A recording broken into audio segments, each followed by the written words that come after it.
ओम शांति। आज 12 फरवरी 2026 के बाबा के अनमोल मधुर महावाक्य सुनेंगे। आज की मुरली से पहले गीत बजा है, दूर देश का रहने वाला आया देश पर आए। तो बाबा कहते हैं, दूर देश से कौन आता है? मुसाफिर आता है। तो हम सब आत्माएं भी मुसाफिर है, क्योंकि दूर देश से इस साकार जगत में आते हैं। वास्तव में बाबा कहे, वो निराकारी दुनिया है, निराकारी आत्माओं के लिए, और ये साकारी दुनिया है जीव आत्माओं के लिए। तो निराकारी दुनिया से इस देश में आते हैं पाठ बजाने के लिए, शरीर धारण करते हैं और हर एक अपना अपना पाठ बजाते हैं। ठीक इसी तरह परमपिता परमात्मा भी उस निराकारी दुनिया से आते हैं अपने समय अनुसार। कार्य बाबा का है पतितों को पावन बनाने का, तो पावन बना करके सबको घर ले जाते हैं, अपने देश में ले जाते हैं। तो बाबा कहे, तुम बच्चों को अब सारी दुनिया के अंदर रावण राज्य होने कारण रावण ने सबको कब्र दाखिल कर दिया है। बाप आए हैं अमृत वर्षा करने, और अमृत वर्षा करके वापस घर ले जाने। तो कयामत के समय में आत्मा को पावन बनाकर श्रेष्ठ कर्म करना है, तब हम उस पावन दुनिया में जाने के योग्य बनते हैं। तो सुनते हैं आज के बाबा के अनमोल मधुर महावाक्य। ओम शांति। मीठे बच्चे, ये कयामत का समय है। रावण ने सबको कब्र दाखिल कर दिया है।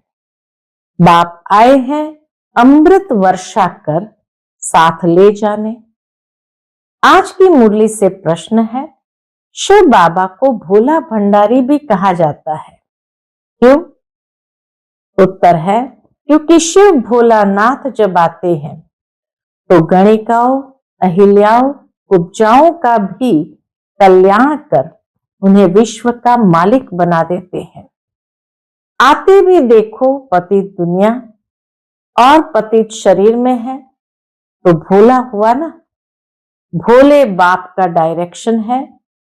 क्या डायरेक्शन है? मीठे बच्चे, अब अमृत पियो, विकारों रूपी विष को छोड़ दो। आज की मुरली से पहले गीत है, दूर देश का रहने वाला आया देश पर आए। ओम शांति। रूहानी बच्चों ने गीत सुना, अर्थात रूहों ने इस शरीर के कान कर्मेंद्रिय द्वारा गीत सुना। दूर देश के मुसाफिर आते हैं, तुम भी मुसाफिर हो ना। जो भी मनुष्य आत्माएं हैं वह सब मुसाफिर है। आत्माओं का कोई भी घर नहीं है। आत्मा है निराकार। निराकारी दुनिया में रहने वाली निराकारी आत्माएं हैं। उसको कहा जाता है निराकारी आत्माओं का घर, देश व लोक। इनको जीव आत्माओं का देश कहा जाता है। वह है आत्माओं का देश। फिर आत्माएं यहां आकर शरीर में जब प्रवेश करती है तो निराकार से साकार बन जाती है। ऐसे नहीं कि आत्मा का कोई रूप नहीं है, रूप भी जरूर है, नाम भी है। इतनी छोटी आत्मा कितना पाठ बजाती है इस शरीर द्वारा। हर एक आत्मा में पाठ बजाने का कितना रिकॉर्ड भरा हुआ है। रिकॉर्ड एक बार भर जाता है, फिर कितनी बारी भी रिपीट करो वही चलेगा। वैसे आत्मा भी इस शरीर के अंदर रिकॉर्ड है। शरीर में रिकॉर्ड आत्मा है, जिसमें 84 जन्मों का पाठ भरा हुआ है। जैसे बाप निराकार है, वैसे आत्मा भी निराकार है। कहां कहां शास्त्रों में लिख दिया है वह नाम रूप से न्यारा है, परंतु नाम रूप से न्यारी कोई वस्तु होती नहीं। आकाश भी पोलार है, नाम तो है ना बाबा के, आकाश भी पोलार है परंतु नाम तो है ना आकाश। बिगर नाम कोई चीज होती नहीं।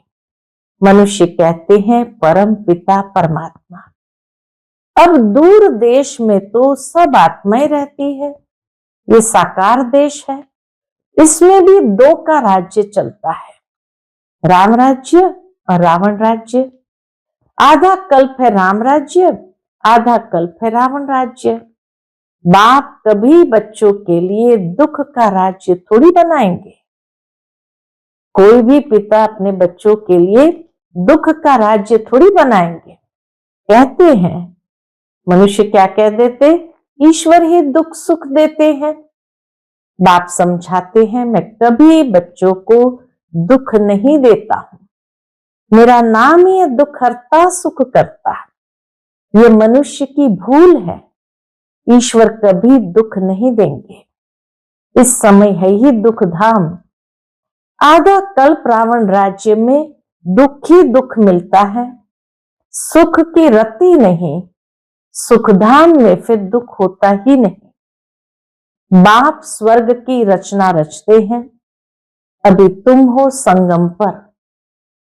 इनको नई दुनिया तो कोई भी नहीं कहेंगे, कि पुरानी दुनिया को नई दुनिया तो कोई नहीं कहेंगे। नई दुनिया का नाम ही है सतयुग, वही फिर पुरानी होती है तो उनको कलयुग कहा जाता है। नई चीज अच्छी और पुरानी चीज खराब दिखाई देती है तो पुरानी चीज को खलास किया जाता है। मनुष्य विष को ही सुख समझते हैं, दुनिया के मनुष्य विष को ही सुख समझते हैं। गाया भी जाता है अमृत छोड़ विष काहे को खाए। फिर कहते तेरे भाने सर्व का भला, आप जो आकर करेंगे उससे ही भला होगा। बाबा को कहते आप जो आकर करेंगे उससे भला ही होगा, नहीं तो रावण राज्य में मनुष्य बुरा काम ही करेंगे। ये तो अब बच्चों को पता पड़ा है कि गुरु नानक को 500 वर्ष हुए, फिर कब आएंगे तो कहेंगे उनकी आत्मा तो ज्योति ज्योत समा गई। आएंगे फिर कैसे, अगर ज्योति ज्योत समा गई तो आएंगे कैसे। तुम कहेंगे आज से 4500 वर्ष बाद फिर गुरु नानक आएंगे। तुम्हारी बुद्धि में सारे वर्ल्ड की हिस्ट्री ज्योग्राफी चक्कर लगाती रहती है। इस समय सब तमो प्रधान है, इनको कयामत का समय कहा जाता है। सभी मनुष्य जैसे कि मरे पड़े हैं, सबकी ज्योति उझाई हुई है। बाप आते हैं सबको जगाने। बच्चे जो काम चिता पर बैठ भस्म हो गए हैं उन्हों को अमृत वर्षा से जगाए साथ ले जाएंगे। माया रावण ने काम चिता पर बिठाए कब्र दाखिल कर दिया है, सभी सो गए हैं। अब बाप ज्ञान अमृत पिलाते हैं। अब ज्ञान अमृत कहां और वो पानी कहां। सिख लोगों का बड़ा दिन होता है तो बड़े धूमधाम से तालाब को साफ करते हैं, मिट्टी निकालते हैं, इसलिए नाम ही रखा है अमृतसर, अमृत का तालाब। गुरु नानक ने भी बाप की महिमा की है। खुद कहते हैं एक ओंकार सतनाम व सदैव सच बोलने वाला है। सत्य नारायण की कथा है ना। मनुष्य भक्ति मार्ग में कितनी कथाएं सुनते आए हैं, अमर कथा, तिजरी की कथा। कहते हैं शंकर ने पार्वती को कथा सुनाई, वह तो सूक्ष्म वतन में रहने वाले, वहां फिर कथा कौन सी सुनाई। ये सब बातें बाप बैठ समझाते हैं कि वास्तव में तुमको अमर कथा सुनाए अमर लोक में ले जाने मैं आया हूं। मृत्यु लोक से अमर लोक में ले जाता हूं। बाकी सूक्ष्म वतन में पार्वती ने क्या दोष किया जो उनको अमर कथा सुनाएंगे? शास्त्रों में तो अनेक कथाएं लिख दी है। सत्यनारायण की सच्ची कथा तो है ही नहीं।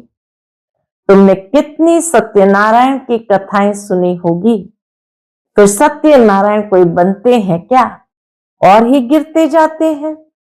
अभी तुम समझते हो हम नर से नारायण, नारी से लक्ष्मी बनते हैं।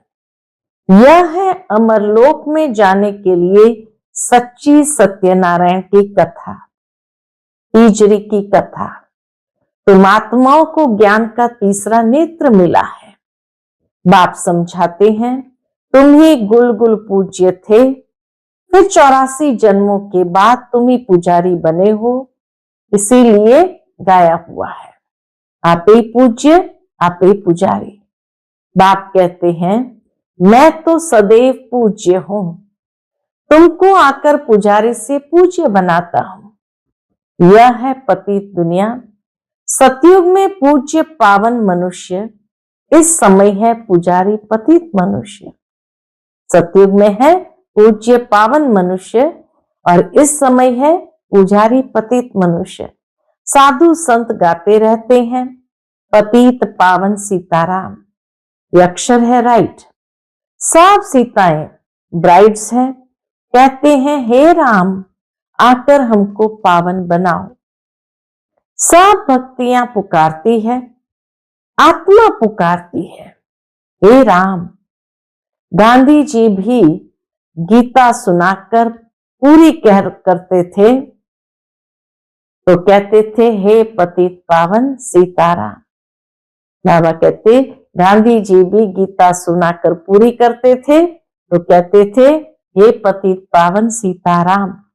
अभी तुम जानते हो गीता कोई श्री कृष्ण ने नहीं सुनाई है।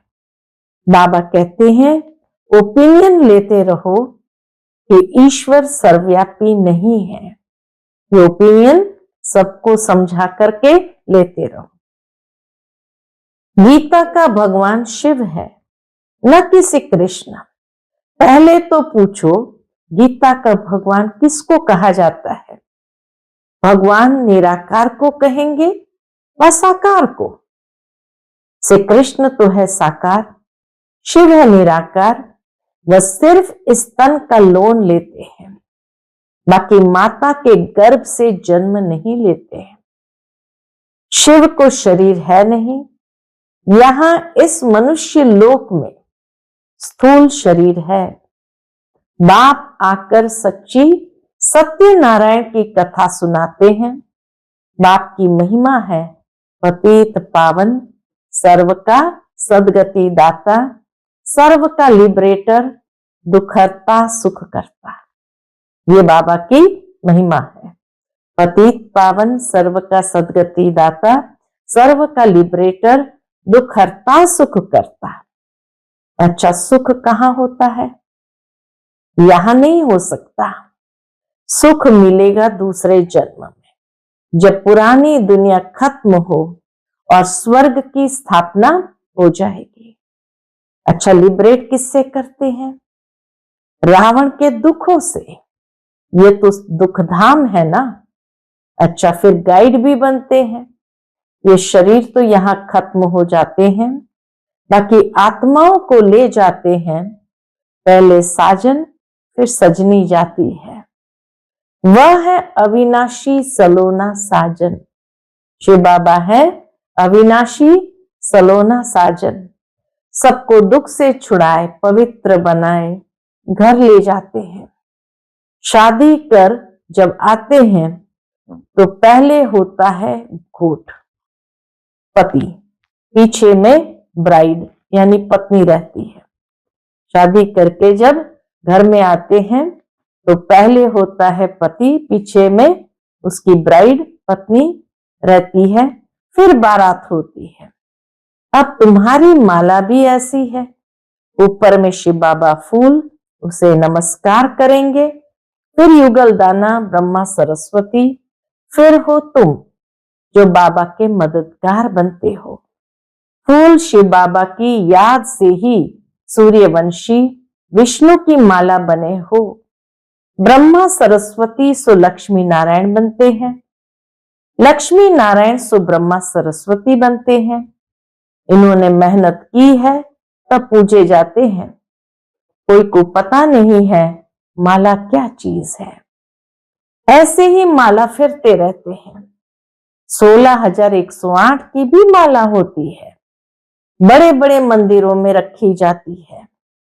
फिर कोई कहां से खींचेंगे। बाबा बॉम्बे में लक्ष्मी नारायण के मंदिर में जाते थे, माला जाकर फेरते थे, राम राम जपते थे, क्योंकि फूल एक ही बाप है ना, फूल को ही राम राम कहते हैं। तो सारी माला पर माथा टेकते हैं, सारी माला को रख के माथा टेकते हैं। ज्ञान कुछ भी नहीं, पादरी भी हाथ में माला फेरते रहते हैं। पूछो किसकी माला फेरते हो, उनको तो पता ही नहीं, कह देंगे क्राइस्ट की याद में फेरते हैं। उन्हों को ये पता ही नहीं है कि क्राइस्ट की खुद आत्मा कहाँ है। तुम जानते हो क्राइस्ट की आत्मा अब तमो प्रधान है, तुम भी तमो प्रधान बेगर थे, अब बेगर टू प्रिंस बनते हो। भारत प्रिंस था, अभी बेगर है, फिर प्रिंस बनते हैं। बनाने वाला है बाप, तुम मनुष्य से प्रिंस बनते हो। एक प्रिंस कॉलेज भी था जहां प्रिंस प्रिंसेस जाकर पढ़ते थे। तुम यहां पढ़कर 21 जन्मों के लिए स्वर्ग में प्रिंस प्रिंसेस बनते हो। ये श्री कृष्ण प्रिंस है ना, उनके 84 जन्मों की कहानी लिखी हुई है, मनुष्य क्या जाने। यह बातें सिर्फ तुम जानते हो। भगवान वाच वह सबका फादर है। तुम गॉड फादर से सुनते हो, जो स्वर्ग की स्थापना करते हैं उसे कहा ही जाता है सचखंड। यह है झूठ खंड। सचखंड तो बाप स्थापन करेंगे, झूठ खंड रावण स्थापन करते हैं। रावण का रूप बनाते हैं, अर्थ कुछ नहीं समझते हैं। किसको भी पता नहीं है कि आखिर भी रावण है कौन, जिसको मारते हैं फिर जिंदा हो जाते हैं। वास्तव में 5 विकार स्त्री के, 5 विकार पुरुष के, इनको कहा जाता है रावण, जो 10 शीश वाला है। उनको मारते हैं, रावण को मारकर फिर सोना लूटते हैं। तुम बच्चे जानते हो यह है कांटों का जंगल। बॉम्बे में बदबुलनाथ का भी मंदिर है। बाप आकर कांटों को फूल बनाते हैं, सब एक दो को कांटा लगाते हैं, अर्थात काम कटारी चलाते रहते हैं। इसलिए इनको कांटों का जंगल कहा जाता है। सतयुग को गार्डन ऑफ अल्लाह कहा जाता है। वही फ्लावर्स कांटे बनते हैं, फिर कांटों से फूल बनते हैं। अभी तुम 5 विकारों पर जीत पाते हो।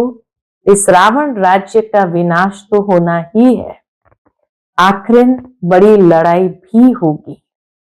सच्चा सच्चा दशहरा भी होना है, प्रैक्टिकल में सच्चा सच्चा दशहरा भी होना है। रावण राज्य ही खलास हो जाएगा, फिर तुम लंका लूटेंगे, तुमको सोने के महल मिल जाएंगे। अभी तुम रावण पर जीत प्राप्त कर स्वर्ग के मालिक बनते हो। बाबा सारे विश्व का राज्य भाग्य देते हैं, इसलिए इनको शिव भोला भंडारी कहते हैं। गणिकाएं, अहिल्याएं, कुब्जाएं, सबको बाप विश्व का मालिक बनाते हैं। तो कितना भोला है। आते भी है पतित दुनिया पतित शरीर में, बाकी जो स्वर्ग के लायक नहीं है वो विष पीना छोड़ते ही नहीं। बाप कहते हैं बच्चे अभी यह अंतिम जन्म पावन बनो। यह विकार तुमको आदि मध्य अंत दुखी बनाते हैं। क्या तुम इस एक जन्म के लिए विष पीना नहीं छोड़ सकते हो? मैं तुमको अमृत पिलाकर अमर बनाता हूं, फिर भी तुम पवित्र नहीं बनते हो। विष बिगर, सिगरेट शराब बिगर रह नहीं सकते। बाबा कहते इस कलयुगी दुनिया में विष बिगर, सिगरेट शराब बिगर रह नहीं सकते हो। मैं बेहद का बाप तुमको कहता हूं, बच्चे इस एक जन्म के लिए पावन बनो तो तुमको स्वर्ग का मालिक बनाऊंगा। पुरानी दुनिया का विनाश और नई दुनिया की स्थापना करना ये बाप का ही काम है। बाप आया हुआ है सारी दुनिया को दुख से लिबरेट कर सुखधाम शांतिधाम में ले जाने। अभी सब धर्म विनाश हो जाएंगे, एक आदि सनातन देवी देवता धर्म की फिर से स्थापना होती है। ग्रंथ में भी परम पिता परमात्मा को अकाल मूरत कहते हैं। बाप है महाकाल, कालों का काल। वह काल तो एक दो को ले जाएंगे, बाबा कहते मैं तो सभी आत्माओं को ले जाऊंगा, इसीलिए महाकाल कहते हैं। बाप आकर तुम बच्चों को कितना समझदार बनाते हैं। बाबा एक एक बात की यथार्थ समझ देते हुए हमें कितना समझदार बनाते हैं। अच्छा, मीठे मीठे सिकिलदे बच्चों प्रति माता पिता बाप दादा का याद प्यार और गुड मॉर्निंग। रूहानी बाप की रूहानी बच्चों को नमस्ते। हम सभी रूहानी बच्चों की रूहानी माता पिता बाप दादा को याद प्यार, गुड मॉर्निंग और नमस्ते। नमस्ते, शुक्रिया बाबा, शुक्रिया। आज की मुरली से धारणा के लिए मुख्य सार है, इस अंतिम जन्म में विष को त्याग अमृत पीना और पिलाना है, पावन बनना है, कांटों को फूल बनाने की सेवा करनी है। दूसरी पॉइंट, विष्णु के गले की माला का दाना बनने के लिए बाप की याद में रहना है। पूरा पूरा मददगार बन बाप समान दुख हरता बनना है। दुख हरता सुख करता बनना है। आज का बाप दादा का मधुर वरदान हम बच्चों के प्रति है, अपनी अलौकिक रूहानी वृत्ति द्वारा सर्व आत्माओं पर अपना प्रभाव डालने वाले मास्टर ज्ञान सूर्य भव। अपनी अलौकिक रूहानी वृत्ति द्वारा सर्व आत्माओं पर अपना प्रभाव डालने वाले मास्टर ज्ञान सूर्य भव। जैसे कोई आकर्षण करने वाली चीज आसपास वालों को अपनी तरफ आकर्षित करती है, सभी का अटेंशन जाता है, वैसे जब आपकी वृत्ति अलौकिक रूहानियत वाली होगी तो आपका प्रभाव अनेक आत्माओं पर स्वतः पड़ेगा। अलौकिक वृत्ति अर्थात न्यारे और प्यारेपन की स्थिति स्वतः अनेक आत्माओं को आकर्षित करती है। ऐसी अलौकिक शक्तिशाली आत्माएं मास्टर ज्ञान सूर्य बन अपना प्रकाश चारों ओर फैलाती है। आज का स्लोगन है, सदा स्वमान की सीट पर स्थित रहो तो सर्व शक्तियां आपका ऑर्डर मानती रहेगी। सदा स्वमान की सीट पर स्थित रहो तो सर्व शक्तियां आपका ऑर्डर मानती रहेगी। आज का व्यक्त इशारा है, एकता और विश्वास की विशेषता द्वारा सफलता संपन्न बनो। उसके अंतर्गत बाबा कहते, ज्ञानी बनने के साथ साथ स्नेही बनो। स्व की सेवा विश्व सेवा का आधार है। सेवा में सिर्फ दो शब्द याद रखना, एक निमित्त हूं, दूसरा निर्माण बनना ही है। निर्माण बनना ही है। इससे एकता का वातावरण बनेगा, एक दो के सहयोगी बनेंगे, तेरे मेरे की मान शान की टकराव की भावनाएं समाप्त हो जाएगी। अच्छा, ओम शांति।